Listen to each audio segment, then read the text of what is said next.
Thank you so much for joining us tonight.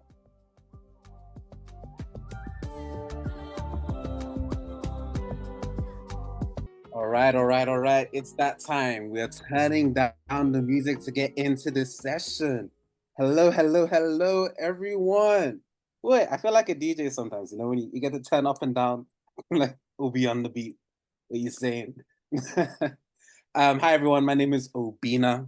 I'm one of the London chapter leads for BYP, Black Young Professionals Network. We're all about elevating the Black narrative all across the world. It's great to have you all as part of this wonderful conversation. Hats off to you. Round of applause for being willing to do this in your evening. We have an amazing conversation tonight, and I'm going to introduce some of the stars of the talk today. But yeah, we want to economize time, make the best use of people's times, and get into this amazing conversation. If you have questions, comments, and all of that, please feel free to leave them in the chat. You can also leave them in the Menti as well. And if we don't get to that in the middle of the conversation, we'll try to get to it at the end. And if not, then we can reach out to the speakers outside of the session today to have more conversations. Hope that's okay with everyone. We're going to get into it. So, the topic for today: how does the current UK climate affect how we build, boom, and blossom? I think we've all had conversations in our communities about the UK right now, London right now. It's not looking too sexy. You know what I mean? It turns out though, a lot of places around the world, it's not the best time in different places. So the question is, with the current climate that we have currently in the UK, how do we go about building, booming, and blossoming? Okay. And our speakers today come from very different fields and different industries, and it's going to be amazing to get their insight into it. So, without further ado, I'm going to introduce the speakers. So, enough me chatting. We got some amazing speakers. So, speakers, hi. Hope you're doing amazing. I'm going to let you say hi to the audience, introduce yourselves, and answer the question, ... for you, what are you most excited for with this 2024? 25, we're in 2025, not 2024. What are you most excited for, looking forward to this year? We're going to start with that, and then we're going to get into the topic. So I'm going to hand it off first to Jazz, 1Z, not 2, Jazz. Yes, just Jazz with 1Z. Hi everyone. I'm a career coach for high achievers building bold, burnout-free careers. I do this with a bunch of strategy as well as reflection and just no fluff, honesty, really. What am I looking forward to this week? Okay, so I'm gonna do it's no, it's not even Thursday. I can't even throw back Thursday. But what I was looking forward to and still am looking forward to is being a mum. So I've recently become a mum. So to answer your question, like future tense, it's Yeah. watching her grow. Let's put it that way. I don't know. Summer, hot mum summer. Oh, see, that's a proper mummy answer as well. That's it. Not a thing. Hot I'm mum looking summer forward is to not a being thing. outside, okay, with the Okay. buggy and the oat flat white. Okay, I respect it. Thank you so much, Jazz. Awesome. Now, next, I'll pass the mic over to Andrew. Hi. Evening all. So yeah, a little bit about me. So I work for a property company called Knight Frank. So I run the lettings division in our city office. So I've been doing that for the last 7 to 8 years. And to answer your question, what I'm most looking forward to, probably traveling, I would say. So yeah, I'm a keen traveler. I've done like solo traveling to Asia. I went to Sri Lanka, Trinidad. So yeah, later this year, I'm going to Japan. I literally just came back yesterday, last night from Portugal as well. So yeah, love traveling. So that's probably what I'm most looking forward to. I feel like when you travel, you get to see different cultures and different things. I feel like you only know what you like because of what you're exposed to. So yeah, just exposing to myself to. I heard Japan is living in like the year 3000 as well. So yeah, I'm excited for that. Yeah, awesome. Yeah, Japan's a place to visit. It's one of the only places in the world I've seen where you can get hot soup from the vending machine. It's crazy. hot soup. See, that's definitely year 3000. I don't know how that's possible. Different, but it's a fun time and it's very clean, and you are going to enjoy it a lot. So thank you so much. Awesome. Last but definitely not least, calling in from a whole Burundi. I had to add the R there, Burundi. Welcome, Sedalia. Hi, Obina. Hi, everyone. It's great to be here with you all. So, as mentioned, I'm Sedalia. I work as an in-house legal associate at an African-focused asset management firm based in London. And I moonlight doing a human rights Master of Laws at the University of London, SOAS. Probably what I'm most looking forward to this year is getting to the tail end of my dissertation and getting to, start to shape a little bit more of my career and have a little bit more autonomy and creativity as to what that looks like, and probably, getting a couple hours back in the evening here and there to not be reading 500,000 journal articles. So that'll be good. Fair enough. Yeah, my granddad still thinks that I'm trying to be a lawyer right now, and I don't know how to tell him. Ain't gonna happen. But I respect it. you're reading legit. Well done. Know your vocabulary. Awesome. So these are three amazing speakers for tonight, and they're gonna bring some amazing viewpoints and conversations to the topic today. But yes, that's a bit about the speakers. Now we want to hear about everyone in the audience today. So checking question, say in one word how you currently feel about the UK climate. So if you manage to scan the QR code, then you can do that. I'll try to bring it up here. Yep. So feel free to scan that and just put in the mentee one word how you currently feel about the UK climate. I'll give you guys some time to do that. Gray. Oh, okay. Yeah. Uncertain. I love how gray was bold as well. There is no color here. Tough. That has not been easy.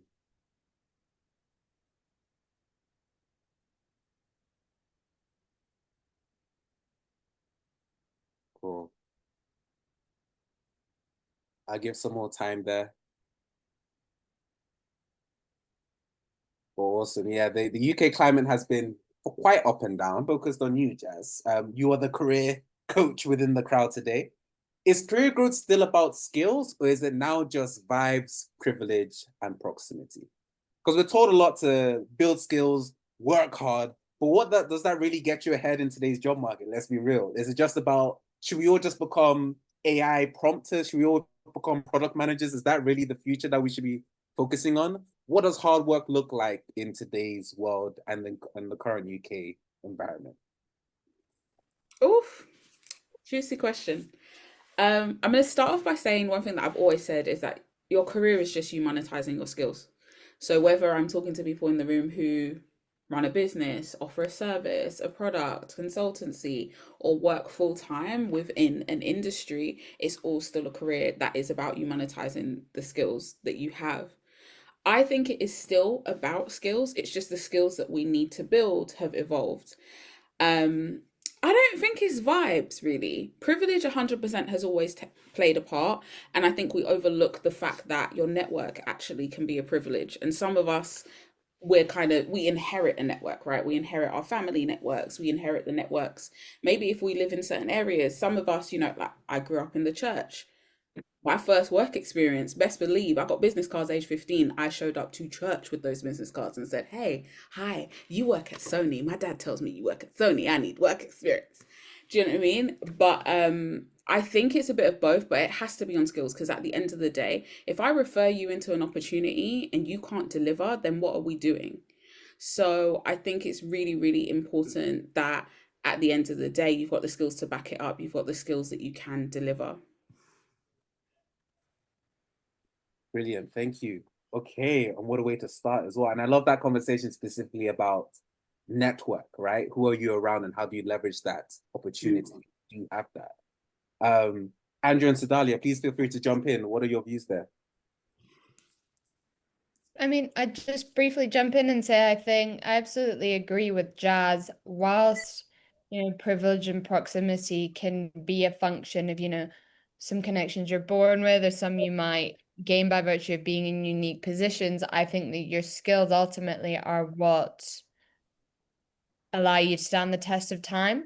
I think your privilege and proximity sort of gets you in the door, but your skills are what allow you to continue doing the job and sort of continue proving to yourself and also going beyond the boundaries that you thought might have limited you in the past. So I think that's a really important thing to consider. Yeah, just to just to add to everything both of them said, I think, yeah, definitely what Jazz said definitely resonated. But I think also making sure that you're doing everything you can to not just the sort of formal skills, shall I say, that you're kind of maybe taught at, university and stuff like that. But I think maybe the softer skills as well, which are really important. So stuff like, for example, do you have mentoring, or are you seeking mentors out there? I think especially in our community, we're not really taught how to go about that and how to navigate those circles. So I think it's trying to surround yourself with people who can elevate you to that next level. And they don't necessarily have to be of the same ethnicity or the same gender as you. I think a lot of people prefer to have that, just because they feel more comfortable, maybe with whether it's a female or another black person. But I think leveraging those relationships around you, or seeing, okay, that person, they're really good at that. How can I, not latch onto that, but can I get that from them, or can I take myself to the next level? So yeah, it is about the skill. So, for example, you might be a great engineer or you might be a great banker, but then it's taking it to that next level. Then it's the softer skills that you need, the networking, the mentoring. So I wouldn't say, just to answer your question, vibes and privilege, they do play a, privilege it has always been there, but I think as a community, sometimes we hold ourselves back also, because we will say, okay, they've got the privilege, so they're at an advantage. So you almost put yourself mentally at a disadvantage. So I think it's yeah, I think it's just using as much as possible the network you have. I think everyone who's on this call, for example, you're heading in the right direction, because clearly you want to broaden your network. So yeah, I'll keep the answer short there. That wasn't short, but yeah, you know what I mean. No worries. No, thank you for that. And audience, you now also have a time to put your stake in the conversation too. Someone asked in the chat about the QR code. Here it is. Feel free to scan that and you can jump into the Menti. Also, there is a code at the top there for you to copy if you are unable to scan the QR code. But the question is, would you take a lower paying role if it potentially gave you a new skill set? And it leads into the conversation, right? Because yes, we're saying, you can be around the great people and all of that. But if you put all of these years, into becoming an architect, and then you come out of university as an architect and you see that salary of 22K. Meanwhile, somebody did a Skillshare course and became a product designer and is coming out of university on that 70K. There's the disparity, right? Of like, I thought I could work hard and navigate this and I'd get the opportunities, but perhaps it's not as clear as it seems. And perhaps that working hard means I have to work hard in one specific thing rather than just working hard in the craft that I believe in for myself. So I guess that's a challenge for all of you as well. Like, what does this mean for our current environment? Should we really be more strategic about the type of careers and stuff that we go into to look for those ones specifically to have that life? Or does it still pay to go after and build a skill set in works that we're passionate about? It's a question for everyone and anyone to go for. I just jump in and say, I think it's really important. It's a bit of a double-edged sword. I can sort of speak from the perspective of the first couple of years of your career and starting out, because on the one hand, you'll find you might have, not everyone, but you might have slightly less responsibilities in terms of having, other mouths to feed or a mortgage to keep up with or other things like that.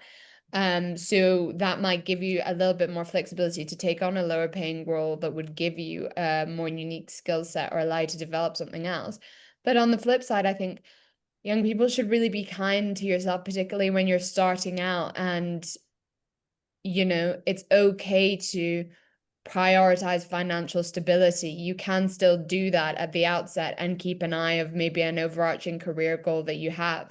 And maybe that means that your professional path is not exactly as you'd imagine, but I don't think that means that you'll never get there. I'm such a big advocate of, I don't think there's one right way to do everything. So if you are at a place where your job is allowing you to, live and have the basic things and support yourself, if that's the priority, and is doing something towards your professional development, I think that you're already streaks ahead and people should pat themselves on the back. And, I feel like there's a pressure to be doing an amazing job you love that's gonna, blast you onto your career trajectory and be paying you lots of money. And the reality is, a lot of the times, something you might start out doing isn't exactly that. So I think you don't always have to have the full package. I would say it comes in, I've experienced it to come in peaks and troughs.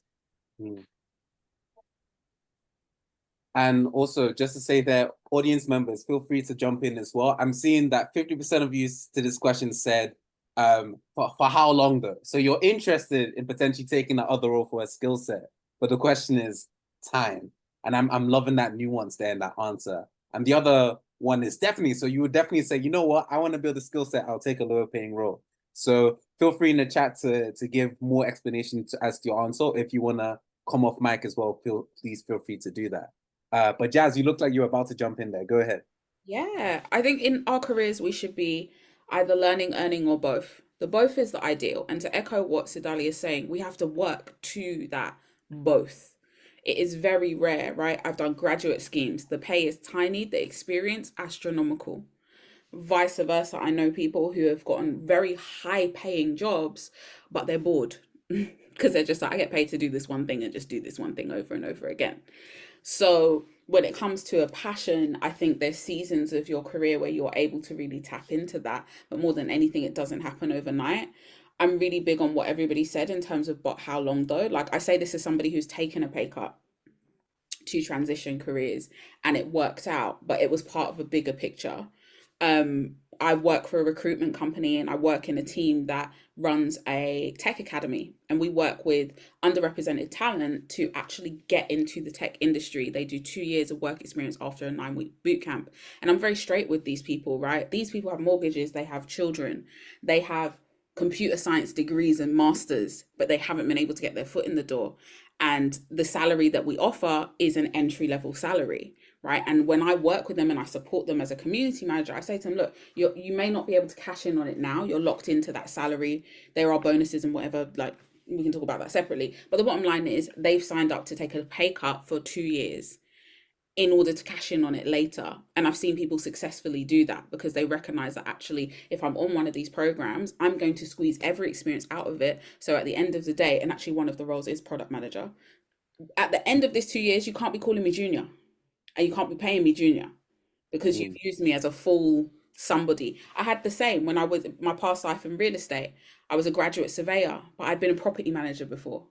I've been a residential administrator before. I had my ALA certifications. They knew they could use me to the same level as a qualified surveyor.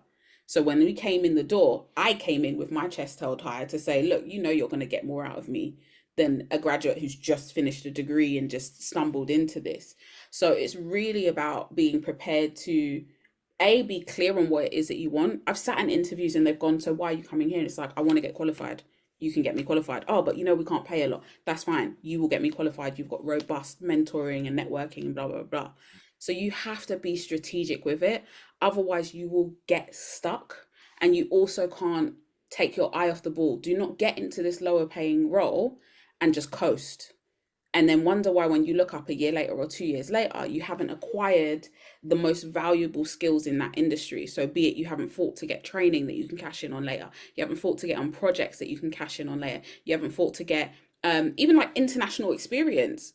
My CV told people, look, my CV when I was a junior, I was like, I have international experience. You know what international experience was? It was, I planned an event that took place in Germany. It was a conference and I was able to attend the conference. Boom, international experience. And I got that international experience with an unpaid internship. So I was just showing up, helping them support with the delegates, doing coordination. This was in my hospitality past life. I had a few of those. Yeah, you've had a few past lives. Connect with me on LinkedIn. We can talk about them. But I say that to say, I was like, listen, if you're not going to pay me for this, you're going to pay for my travel and my expenses, and I'm going to do such a great job. I did a great job, and they said, we've booked you a ticket. Long story short, my flight got delayed. I laid over in Zurich for 11 hours. They said, buy what you want. I said, what? They said, buy what you want. I said, but things aren't cheap here. They said, buy what you want. I said, oh, international experience. Fair enough. Fair enough. And I think this also links, right? Because to some extent we're coming in from a junior perspective there, but perhaps this also links to if you're quite senior and perhaps your next role up requires you to do a lateral movement. And to some extent that can feel quite stagnant. But there are nuances there. I'm not here to give my opinion, I'm here to facilitate. So let's enjoy this conversation. We'll move on to the next question then. Okay. Actually, before that, audience members, does anyone want to chime in here at all on that previous question before we move on to the next one? People get shy when I call upon them. So I'm always just like, let me give them a chance, just in case. Awesome. We'll always circle around back to the audience at the very end. So thank you. What does investment look like today, and has the UK housing market outgrown its citizens? Oi, oi, oi, oi, oi. Everyone and their mum and their auntie and their uncle. House. I want house. I need house. Investment, Bitcoin, blockchain. But the question is, for many young professionals, even though this seems to be the dream, does it make more sense potentially to rent and be a hustler on the side than it does to go on to buying a house to build wealth? Or should we even be looking at housing as an investment platform in today's UK economy? Should we look at, being an angel investor in businesses? Should we look at paying for more of Jazz services as a career coach? What does investment look like in today's day and age? And Andrew, you are the property person in the group. You also talk a lot about financial literacy. So it'd be great to get your POV on this discussion here. Yeah, no, definitely. I feel like there's so many branches of this conversation where it could potentially go. You touched upon one point there in terms of like a life coach, for example. Like I would kind of put that in the umbrella of investing in yourself in many ways. So it could be life coach, it could be even just like gym, maybe going to like a nicer gym or anything like that. But in terms of the housing market itself, I think in the society we live in, especially in the Black community, I think a lot of the times we want things quite quickly, right? We want to get money quite quickly. Perhaps that's always been the kind of sort of narrative growing up, is how can I get to the top as quickly as possible?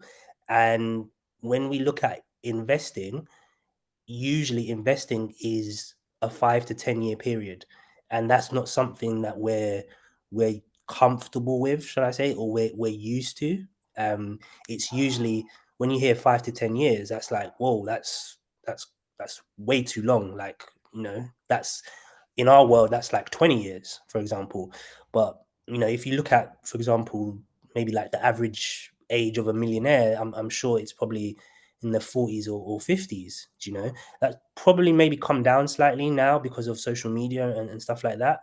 But also, for example, social media hasn't helped because you have access to these lifestyles that show people with expensive cars, nice houses.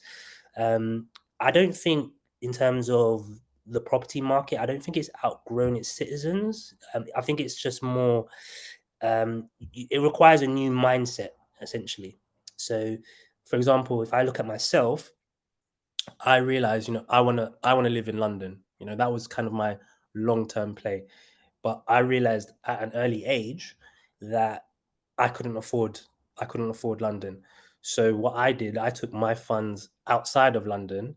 I invested in property in the north of England, much cheaper, and I rented that out. So a lot of the time people feel like you need it now, for example. So I think it just requires it requires a few things. One is patience, And the other thing is having that new mindset as well, that it's linked to patience, but look at investment in the longer term period, not in the shorter term period. So think to 5 to 10 years. It doesn't matter what age you are. It could be early 30s, early 20s, early 40s. I think it's just have the patience, have the longer time mind frame.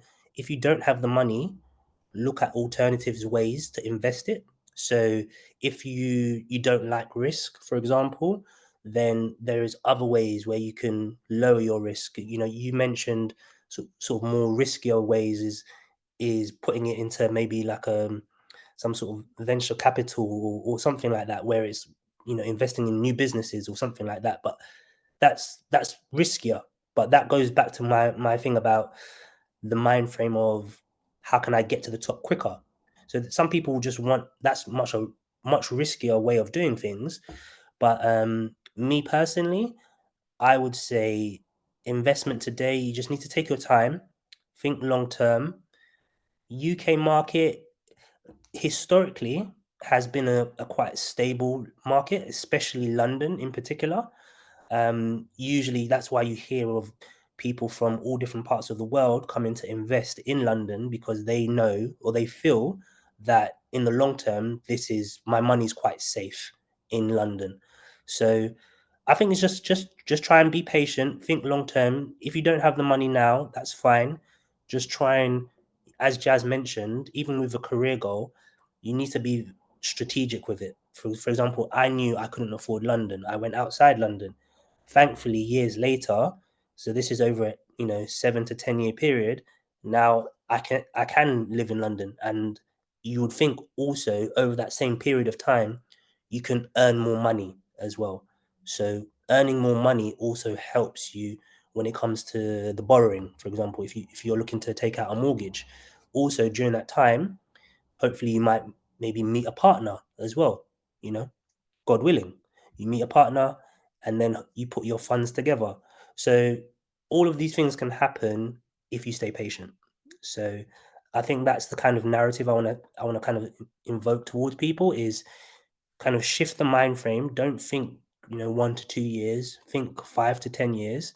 And in that time, you could save your money, you could meet someone, you could get a better job. A lot of things can happen. So yeah, long-winded answer, but there you go. No, I love that. You brought in different variables to think about there as well. Um, outside of, finding a sugar mama or sugar daddy, which that might be what I'm looking forward to in 2025. Who knows? Whatever. But the fact that there are a lot more variables to think about than just the specific goal. But just to combat you a bit, right? So you're saying, think long term and all of that. But, with that in mind, so are we saying that I have to wait till I'm 50 to be able to actually enjoy wealth? Shouldn't I be able to, as a young professional growing up, be able to travel to the Japans and do all these rich people things without having to wait until I'm, earning whatever amount to do that? Shouldn't there be some level of payoff there? Because I remember my dad didn't take no break. I don't think he saw outside of the house and the job, let alone going to different places, right? So what's the point there when you talk about patience? No, definitely. I think look, I'm far from rich, right? And I'm doing okay. And I think you do need a period though. I feel a period of sacrifice, essentially. It doesn't need to be a huge prolonged period, but you need to be strategic, and there is going to be points where you do need to sacrifice, whether that's, living at home for those extra years where you kind of don't want to live at home because you have friends or colleagues who, are renting in a cool area of London and they're living life, and you're at home still in your small room with your mum and your dad. So there is going to be periods where, yeah, you do have to sacrifice, but I think it's having a plan set, having a time period of this sacrifice. It doesn't need to be prolonged period. So say, for example, right, I want to save X amount for the next 2 to 3 years while I'm living at home. And then once you have that money saved, and then you know what job you have, and then you know the budget you have, and then you can look to invest. So look, I'm the minister of enjoyment. I enjoy life, and I've been doing that since I was, a young buck. But I also realize there is periods, for example, my role is quite a commission based role. So I used to implement things which were quite, in hindsight, I was like, wow, I can't believe I did that. But I used to do things like, right, I'm just going to live just on my basic salary. Sorry, save my basic salary and live just on my commission, for example. And that would make me hungry to do deals. And that basic money I just put away. And it's like, if I didn't do deals, I was like, how am I going to live? And it kind of goes back to my other point about that mindset shift, So no, you don't have to be 50, but to like, save until you're 50.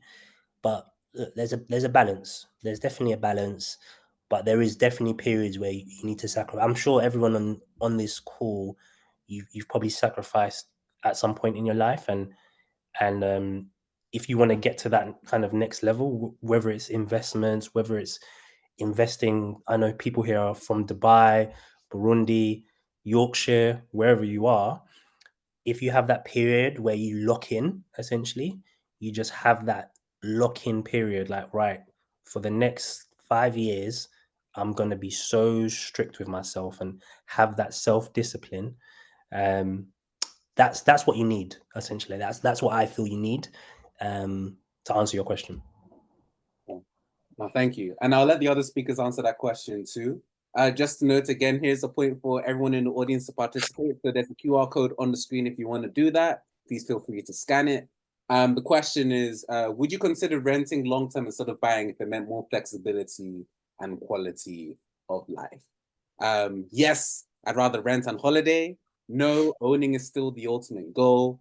I don't feel like either option fully works. I actually don't get the hype around home ownership, or I'd rather just stay in my family home till things just make sense. So feel free to scan the QR code and vote there while I let the other speakers chiming on the question there. So Stalia, Jazz, whoever wants to go, please, the floodgates have opened.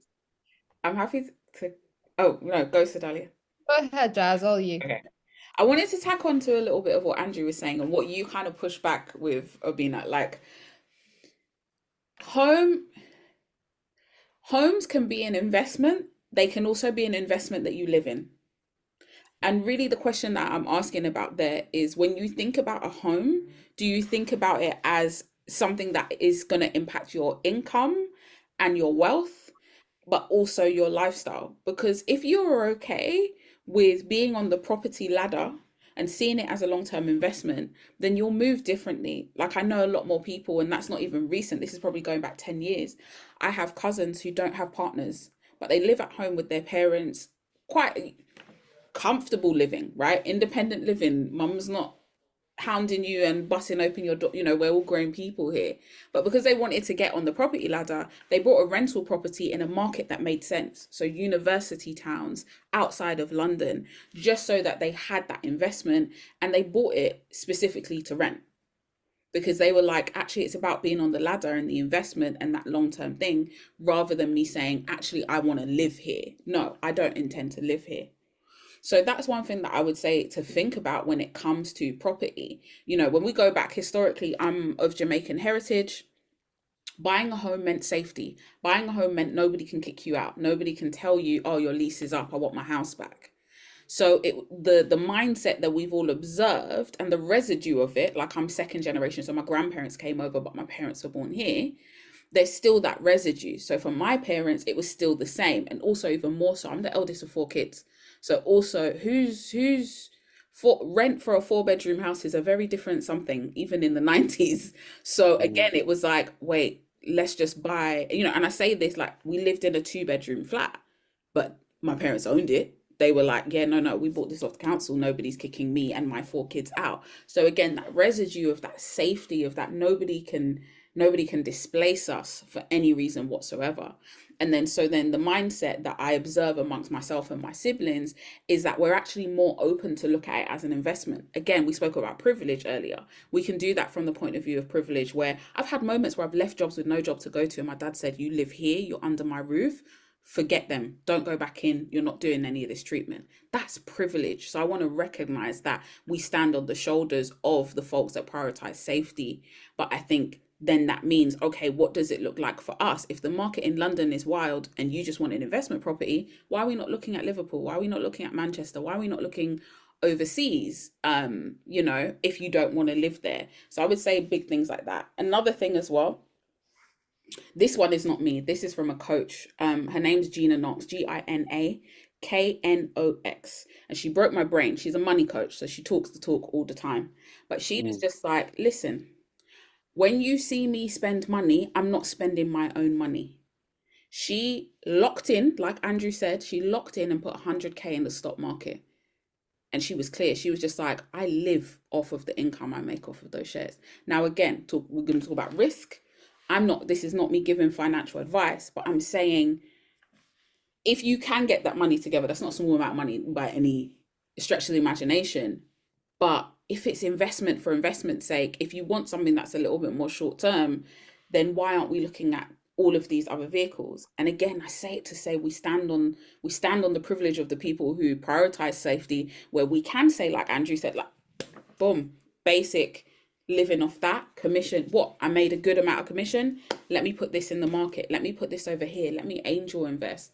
I think when it comes to investment, there's so much more that's open to us, that doesn't come with the stress of being a landlord, because when something broke in your own house, yeah, who you calling? Ghostbusters. You're the landlord. You need a new boiler, you need it today. so much to think about. No, fair enough, is that. Like, a pigeon flew into my attic over the weekend. Yeah. It flew in through the chimney. I have to deal with that. It's a fun time. Home ownership ain't sexy all the time. But I'm loving that perspective. Sedalia, go ahead.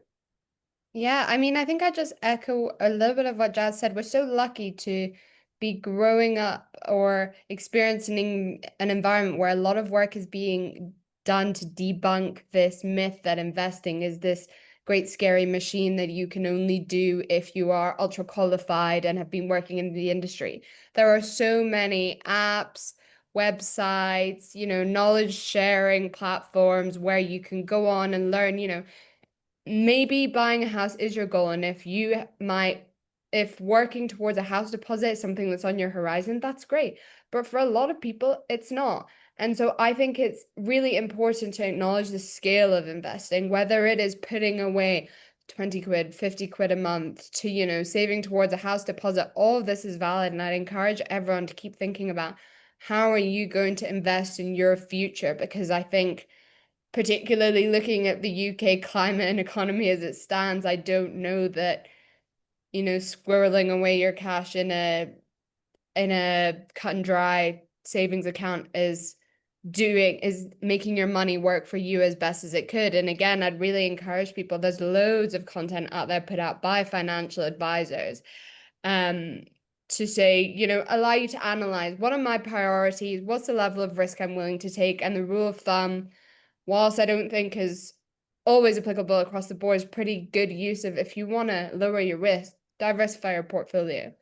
You don't have to just be saving for a house. You could be putting money towards a house deposit if that's your priority, and putting 20 quid, 50 quid into a tracker fund, something like that. You don't always have to be looking at it, because we're all, busy young professionals, perhaps not with the time to be checking back and seeing, how's my shares performing? What's the stock looking like of this particular company? There are vehicles that you can invest in that do the work for you, and you can choose your risk level. So I think it's really important for people to think about that. And there's stuff, I consider myself still on a learning journey when it comes to investment. I have come across some really helpful apps and websites that I'd be happy to share after this if people want to, start looking into this for themselves and getting a foothold and asking more questions. I think that's really important, is always ask the question, because no matter where I've been in my professional or personal journey, 9 times out of 10, if I've had a question in my head and I thought, oh, I don't know whether that's a silly question to ask, there's someone else in the room thinking that. And if not, you're very likely to learn something from it in any case. So ask the questions, be curious. I don't think there's one right way to do it. Yeah, and to just jump off that, looking at the audience here, while the majority seem to be focused on saying home ownership is still the ultimate goal, we have some people saying, I don't feel like either option works, whether that's, you know, renting or home ownership in terms of cash. And other people saying, I actually don't get the hype around home ownership at all. So there are different ways of thinking here that's being displayed. If anyone in the audience wants to talk about that, please feel free. I'll give you a moment now, if those who are brave enough. But it'll be good to hear the different reasons behind that. And whilst we wait for that person, or if anyone's going to share, I just want to say a previous question that came up was, what are the different forms of privilege? And Jazz, you kind of pointed out one which I didn't even clock, right? One form of privilege is the fact that you might be able to leave your job because you have a home to go to, right? So your dad mentioned, hey, you can come back home, you don't have to have a job because you have a roof over your head. That's a form of privilege, I suppose.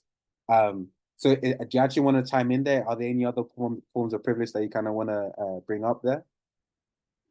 I think the one I mentioned earlier was your network. Yeah. That can be a huge privilege there. And you know, that could be network, like I mentioned church, I mentioned family. The three most recent roles that I've gotten have been referrals. And again, it's been a privilege for me to have that introduction, right? And when we look at the definition of privilege, it's an unearned advantage.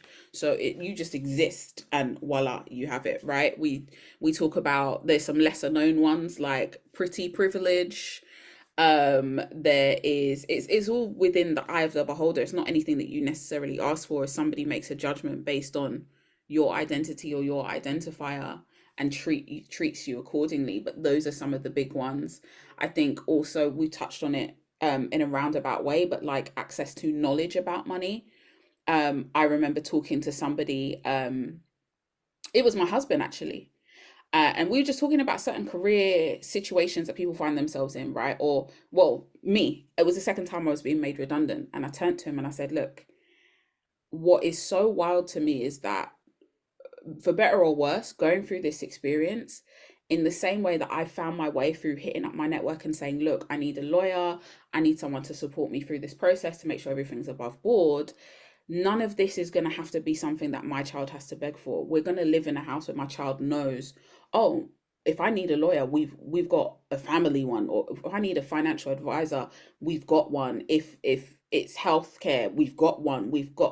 And that is the kind of privilege that I didn't realize I had arrived at, but you don't realize how necessary it is, and you don't realize how radical it is. Because even when I mentioned my lawyer in the presence of, say, like my grandparents or my aunts, it's like, why do you need what, you buying a property? And it's like, no, I'm gonna make sure I'm gonna negotiate and come out of this something on point, and make sure somebody's looking over my contracts and looking after my legal interests. And it's like, isn't that expensive? And it's like, again, conversation for another day. But when you are being made redundant, for folks in the room, there is a budget that your company will pay for your lawyer. So don't ever think that you don't need to seek advice. And this isn't, we're not talking scandal, somebody's walking in a suit.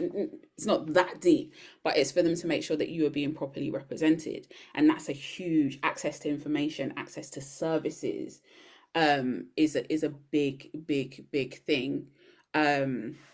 So yeah, those are just some of the main ones that come to mind when I think about today's topic, for sure.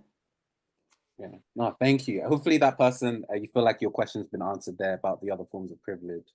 And that relates so much to different, like, information, man. Just, you know, someone who knows something. It does something, you know what I mean? I love this. All right.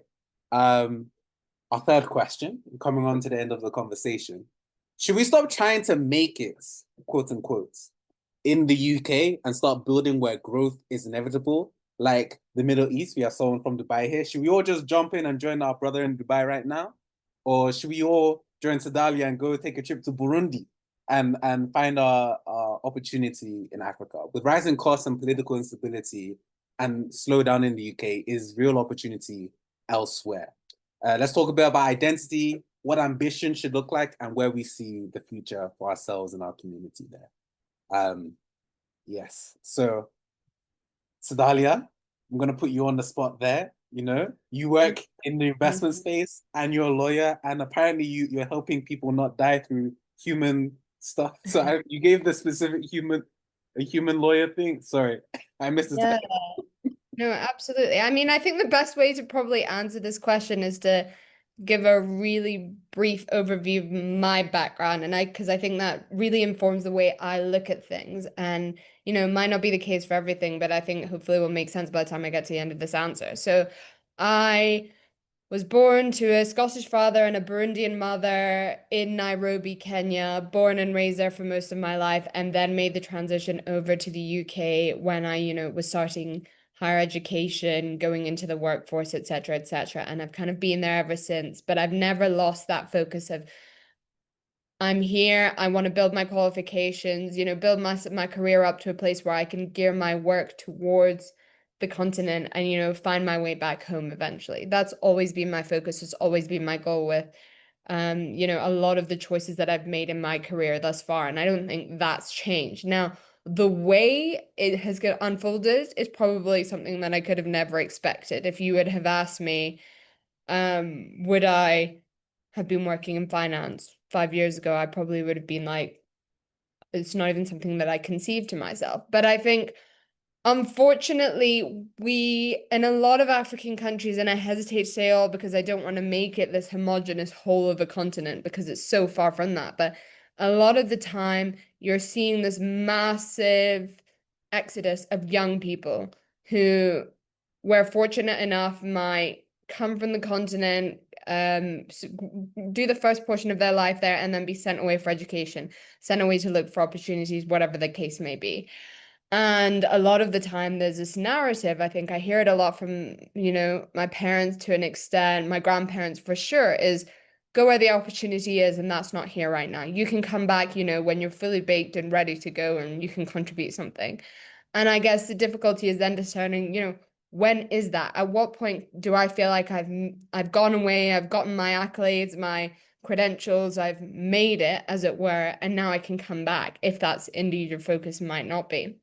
And I don't know, I think the answer that I've come up with is by no means finite, but I think it's don't rush. And I think we're very lucky to live in an era where globalization allows us to bounce around and connect with each other, just like we're doing now, sitting all over the place, connecting communities like I think we've never seen before. And within that, I think particularly in the African space, there is this feeling, and I've discussed it briefly before with Andrew, Jazz, and Obina, of community, which I think is so strong, and it echoes both in Africa and in the diaspora, wherever you might be. And I think you need to think about, how can I plug into my community? How can I share the experiences of those around me and, learn from them? Because I think it's quite difficult to say you've done the qualifications in the UK, you're thinking, okay, I'm now going to move back to Africa. You choose your country of choice. I think it's all very well and good, but then you have to ask yourself more practical questions of, how am I going to settle? Where exactly am I going to choose? Where's going to be best for my career so that I don't, I continue to grow and I don't hit my ceiling. And I think the best way to do that is, learn from people who might be from there, might have spent a lot of time there, might still have family there, might spend a lot of their primary career there as well. And, ask them, share experiences. And what I really want to emphasize on this call is I have never viewed it as one or the other. I don't think you have to, be in the UK, build up your career, become this sort of obelisk and great zeitgeist in your field and remain here, and that's it. I think some of the best careers I've seen are the ones that, I look up to and go, wow, are the ones that maybe started in one place but have left themselves open to opportunities and always said, okay, I might want to work here. I'm going to, seek out opportunities, speak to people who might be from there, people that I've come across, you'll be surprised what comes up. Like Jazz said, it's also situational of who can you speak to, who can you put yourself in touch with? Also, what can you seek out on your own? Because even if your dream was to visit the Gambia, for example, I never thought I was going to do that, but I ended up in Banjul 2 years ago and did a bit of work there. Some academic work on sort of child marriage and FGM, and it was an amazing opportunity, but it came about of someone that I bumped into through a webinar that I sought out, and they said they worked on this NGO. Would I like to go over and do some work with them? So I think leave yourself open to it. And the last thing I want to share is I have these conversations all the time with friends of mine who have started and continue their professional careers in the UK, and ones who have done so, for example, in Kenya, is probably the best way to put it. And I think the mindset is very different, and it's very dependent on different structures. So, for example, the UK, I think the tendency is, you start your career, for example, you want to be an architect. You get your professional qualifications, you are looking for a firm, you're going to work up the ranks in this firm until you become a partner, you become whatever it is that's at the top of your game, and then you can have a bit more flexibility. And it kind of tends to be a little more vertical in that way. Whereas I think in a lot of African markets, it's less of, I think, because there's not such a robust structure for young people to progress as quickly, there's a lot more emphasis on what can I build for myself. It's less of, am I going to work and get all the credentials and work my way up this ladder, or am I going to create my own company? Am I going to create something that works for me? Is there an angle that I've seen because of my professional and personal experience that other people might not have? And I think actually the two worlds can share a lot from each other. And I would encourage people, if you have a goal and if you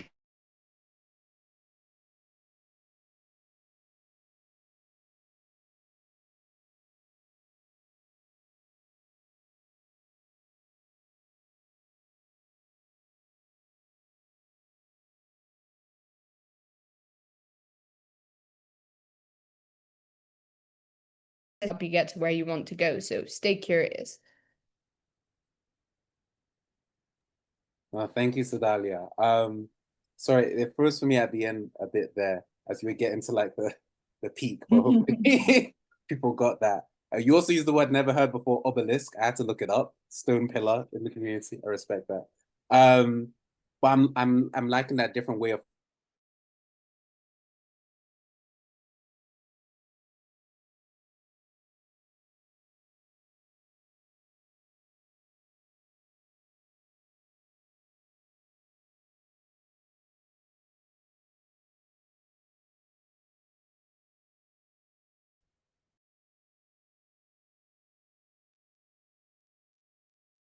Ooh, hello? Cool. I was just gonna Yep. pass the bucket over to you, Andrew. What opinions do you have on the conversation? I mean, I think Sedalia put it beautifully, I think. So I can't think too much more to add to that. I do think I think when people think about moving, I do think, especially maybe in this society we live in, it is glamorized, shall I say? And I don't know if it's the realism of it isn't as put out to the public. But I do think there. If I was to just answer it, kind of like yes or no, kind of like, is there an opportunity? Like, do you think moving? I do think there is. I think there. I think there is. But you do have, like how I've said sort of at the beginning, I think you do have to be very strategic with it. And like I said, I don't think the realism of it is portrayed out in the public, and the nuances and kind of one of the points Sedalia mentioned was the society we live in is kind of like structured, kind of the pathway you need to take. And some of these markets you might be going into, um, these are the things you have to sort of think about before you enter there. Don't enter there with this glamorized, you know, it's not only about also, I think for people, their career, it's also just the lifestyle that it could present. And then just knowing that, right, if I live in, say, Ghana or Uganda or somewhere like that, it's like, right, maybe I can have a big house with lots of land, and I can have a house girl or house boy who's doing the dishes, cooking me food, and I can have a driver and all of this stuff. And it sounds nice because it's the lifestyle that it portrays, and the weather's really nice, the food is good, and all of this. But then it's the nuances of it. For example, like, if you're going to have children, what school are they going to go to? How much are you going to earn? Is it a stable income? Is the job you're going to, is that stable? So I think there's a lot of nuances that people might not think about originally. And I just want people to, if they are going to take that step and move, because at the same time, there's probably people on this call here who've moved, but then at the same time, there's people you probably know of who've moved and they haven't liked it, But that's those kind of the unsuccessful stories aren't really spoken about as much as the successful stories. So I just think tread carefully and make sure when you're entering that market, those nuances, shall I say. Don't be taken up on the sort of the glamorized nature of things, whether it's on Instagram or such. So yeah, think about where you move to. I think someone just put in the chat here, they moved at 17 years. So yeah, I think about it, be strategic with it. Certain markets could be too saturated, and that's also something to think about. For example, me, I work in real estate, and going to somewhere like Dubai sounds nice, but from what I'm told, there's so many real estate agents out there, and in order to sort of win business, it's just a numbers game, and you just have to be calling through thousands of people. Now, if that's not something I knew, it could be that I like the weather. It's it looks nice. Let me move there. So I think you just have to do your due diligence, and that's the biggest thing. So I think I'll leave it there. I'll pass that over to Jazz. Yeah, I think Sedalia hit the nail on the head. And actually, it's funny, one of the things that you shared, Andrew. So for me, I think for me, the overarching thing is about having those options. That's the reality of it. Choose what works for you when it works for you. Life is long, your career is long. Most of us right now, everything feels very, very urgent. We haven't even reached the halfway point of our careers at this point, depressingly, based on retirement age. But that's the reality of it. So to do an experiment for a year, to do an experiment for 5 years, for 3 years, is something that, it's worthwhile considering if it works for you. If it doesn't, then it doesn't. But it's about having those options. For me personally, I am, like I mentioned, I'm of Jamaican heritage, but my partner is from Ghana. We are in the process of building a house in Ghana. Not in the way that our parents did or grandparents did, where it's like, oh, we're building the house to go and retire. No, building the house to go. Me, I don't like cold, innit? My dream, so I'm putting it out there if anyone can help me achieve this dream, is to find myself in a space in my career where I spend winters in Ghana. And when I say spend it in Ghana, I'm not in hotels. I'm in my home. I'm walking down the street to my market and I'm existing there, But to echo something that Andrew said, right, you have to look at the realities of it. I visited Ghana, I went there before understanding, okay, could I exist here? And even then, when it comes to operating in business, I remember there being one day I had a workshop to deliver between 10 and 11, and I thought I was doing really, really well. I was like, I've booked a co-working space, so it's going to be professional. We're not going to have our cockerels crowing in the background. It's going to be good. It's going to be cute. And I spoke to my friend and she was just like, so what you need to do is get that bolt at 5:30 in the morning. Like when the place next door opens for breakfast, you need to be there, because if you try and leave like this is London, you'll get stuck in traffic and you will miss your entire deliverable. And she wasn't telling a lie, Mhm. right? And that's a reality. You're not seeing that on Instagram. You're not seeing Accra traffic. But also, I have experienced it enough to go, you know what, it's calm. But what that means then for me is, okay, so my working day, if it is to be in the central part of the city in a co-working space or office space, blah blah blah, then it needs to start at this time. In order to do that, I can do this many calls, da da da da da. So try before you buy, folks. And don't be afraid to try different places. Like Sedalia said, have the conversation. Reach out to people that you don't know and say, "Hey, I noticed that you've relocated recently. I'm curious. I'd love to know more about it." And try as much as possible to talk to people who exist in the sectors that you. I'm a career coach always, so talk to people who work in the sector that you work in.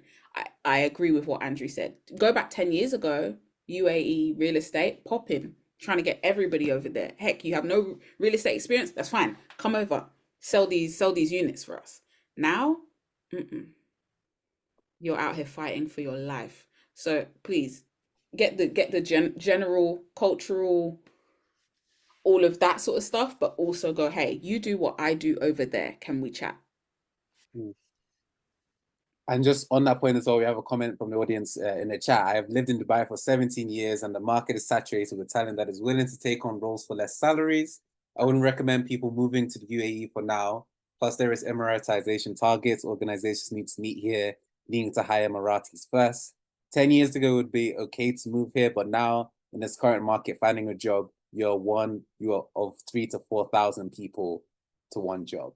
So that's some good perspective there. And I find that interesting because I know a good few friends now who have all just like moved their whole families over there for an opportunity, contracting and real estate actually. And then one person who does like farmer sales. So it's an interesting thing, and they've all moved to find their fortune. It sounds like it's competitive as was just been said, but it's a whole different experience. I'm loving that. For people who want to participate in the poll, I'm seeing people who have participated already. Please feel free to scan the QR code. But we find 83% say yes in a heartbeat if an opportunity came to relocate and work in UAE or Africa for the next 5 years, they would take it. Some people saying it makes no difference to me. So I'm loving that variety there. I want to be conscious and get some people's questions in before we come to the end of the session. So I know some people want to quickly jump in there and add bits in it. Hopefully we'll get to you. But question, I've heard that Africa is now the place to be for investment opportunity and a great place to build wealth. What's your thoughts on this? We'll just get one response here if any of the speakers want to say anything there. Jazz kind of spoke a bit to it as well. Sadali has also said some bits, but whoever wants to go through, go ahead. Go ahead. I'll add a little sort of tidbit here, which is, by no means financial advice. Always seek expert financial advice. And that's a rule of thumb as long as you go. But Africa, we're seeing massive development in the markets and all across all sorts of different sectors. But I think it remains an inherently sometimes volatile, sometimes risky environment. And I think it's really important to acknowledge that. And that's not to say that it's risky and volatile, so you should never go there. I think because of that, risk and change, there is a lot of development to be had. And if you're looking to build wealth, there's a lot to be made in that environment, particularly because of the way things change. But I think that lends itself to this need to understand the environment that you're working in. Now, be that whether you're investing from a financial perspective, you're looking to set up a career there, whatever it may be, it's really important to understand your environment.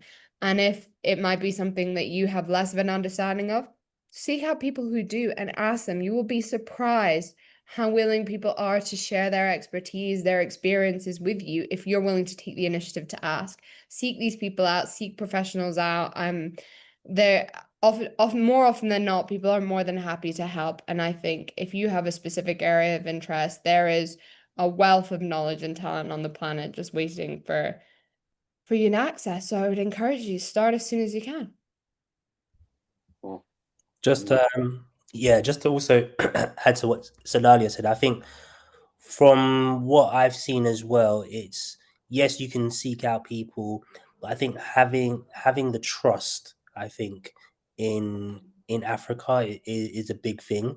I think there's a lot of people who just don't trust investing in sort of African infrastructure. So whether that's say land or maybe job opportunities, earning potential, etc. So I think, and that's a hard thing to develop. I think is trust.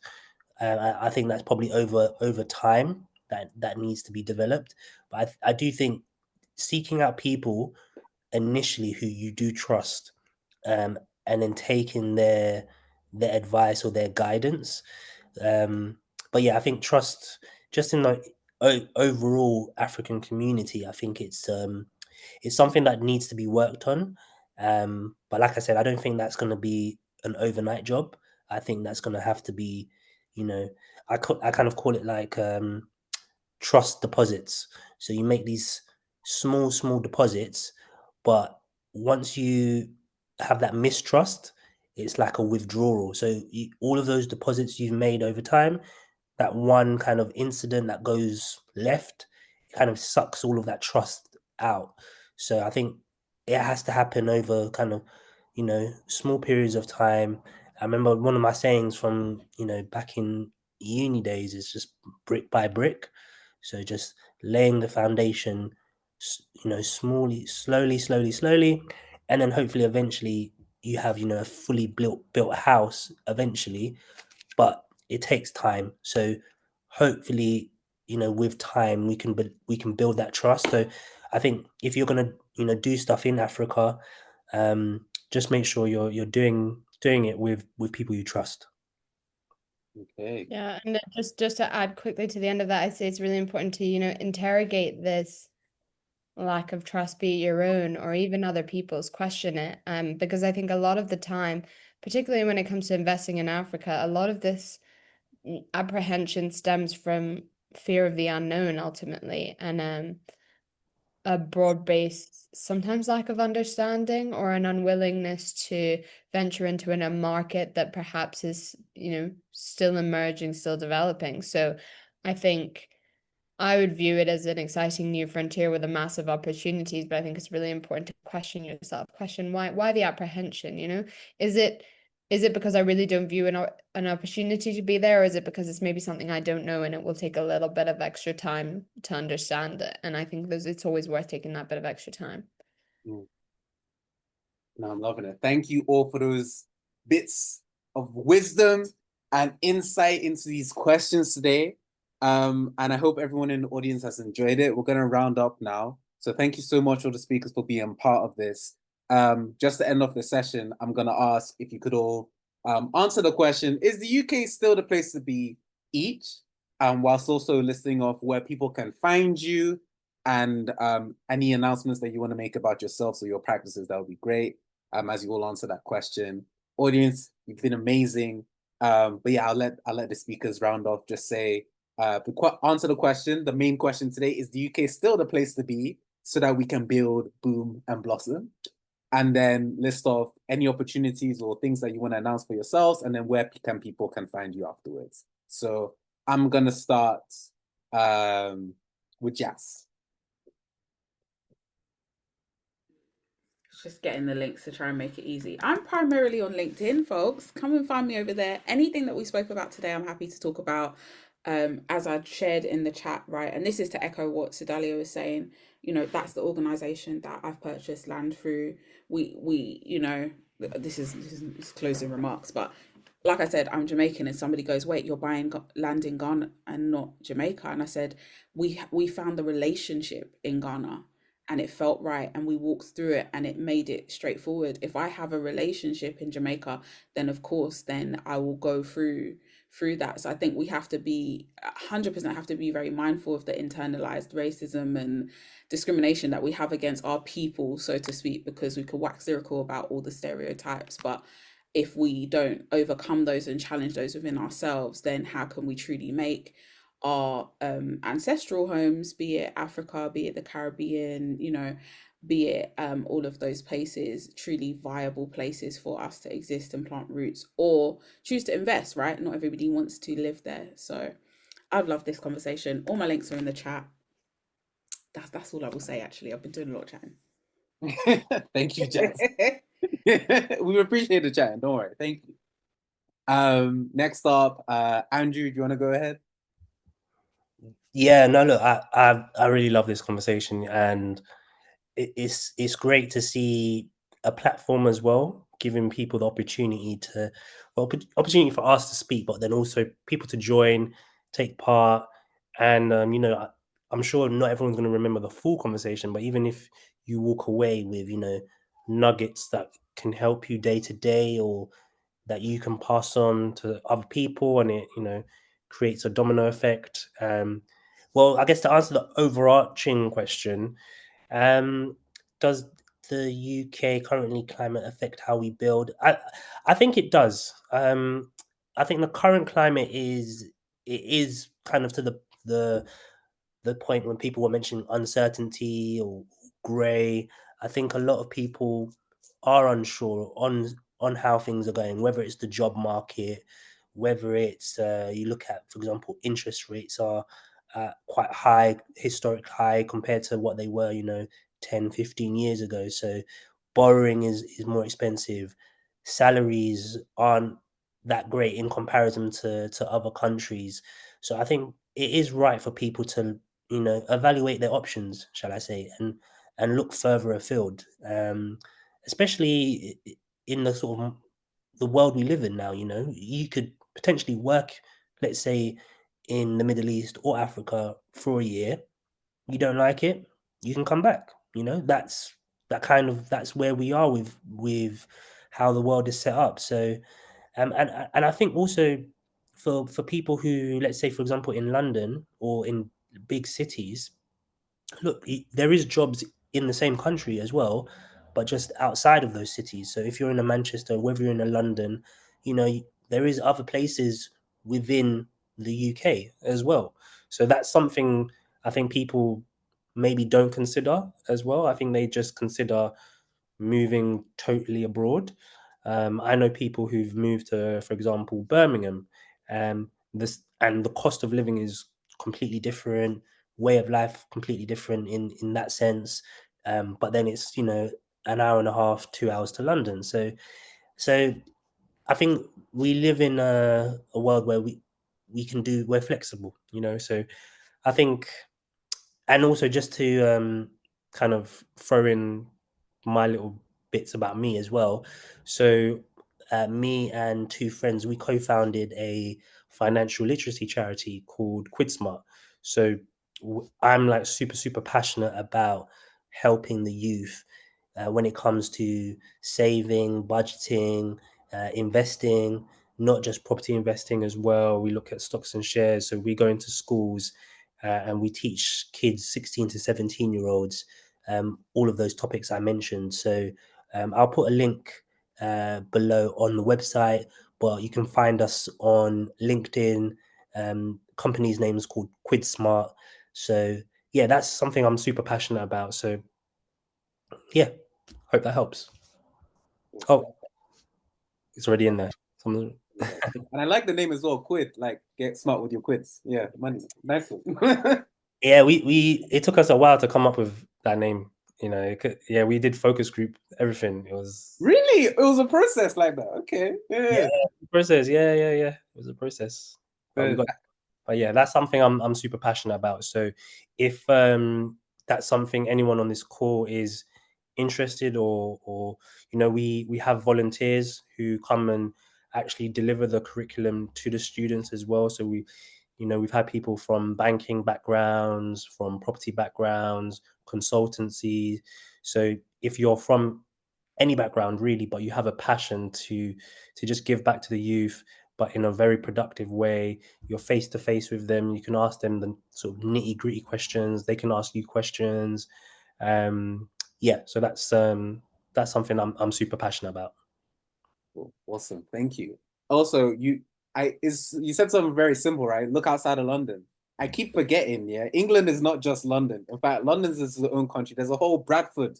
Person who is Bradford, we can join you. There's whole Birmingham. There are opportunities out there, but you need to remember that's an option too. Last but not least, Sedalia. Hi.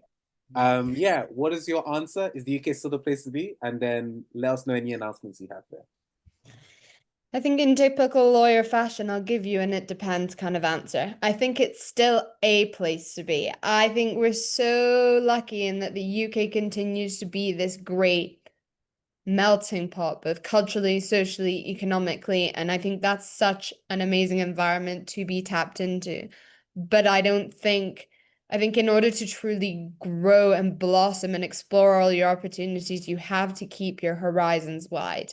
I think it's so, so, so important. Just like there's no one right way to achieve a goal, be that professional or personal. I think the same goes for where you want to be and where you think your career is going, because I think it's all for making a plan, but you miss out on so many opportunities if you forget to leave yourself open because you're so focused in on one specific plan. So I think make sure to leave the space. If you're curious, ask the question. Always, always ask the question. And my LinkedIn's always open. I love to connect with everyone. So please, if you have questions, you have a thought you might want to put to me and vice versa, please do connect. I also want to encourage everyone. I just got involved recently with the youth committee of the Africa Centre. So they are based in Southwark in London. They have a physical premises, but they do a whole range of cultural, social, economic events. So be that talks, exhibitions, just ways for the diaspora to sort of engage. And I think if you're looking to build your network going forward, this is a great place to do it, whether that's engaging just on their socials or coming to the events that they put on in person. And if you have any questions about any of that, please also feel free to reach out and let me know. Awesome. What a way to end. What a time it's been. Hey, hey, hey. But thank you everyone for being part of this conversation. Please feel free to reach out to everyone on LinkedIn, because that's how we grow networks and that's how we grow community. One of the questions we didn't get around to is how do you build community in 2025? Part of it is start connecting with people after these talks, and you never know how friends can come about and all of that. So yeah, thank you everyone. Once again, my name is Obina, BYP Professional Roundtables. Look forward to our next one. And I should say this as well. For those here who are inspired by our amazing speakers and you feel, you know what, I can speak too. I got a voice. I can do this thing. Make sure to reach out to me on LinkedIn and we can see about how we can work together too. I'm always looking at ways to better impact our community at large. So if you have a voice, if you have something that you want to share, or if you want to develop your voice, we also have opportunities for us to work together to build up our public speaking forces, then please go ahead and reach out to me on LinkedIn. But without further ado, have a good night. Enjoy your dinner. Enjoy your gyms if that's the thing you do. Enjoy your babies if you're waiting for them. Thank you so much for joining us and have a great night. Bye. Thanks, Sabina. Thank you. Thanks, everyone. Thanks, everyone. Thank you.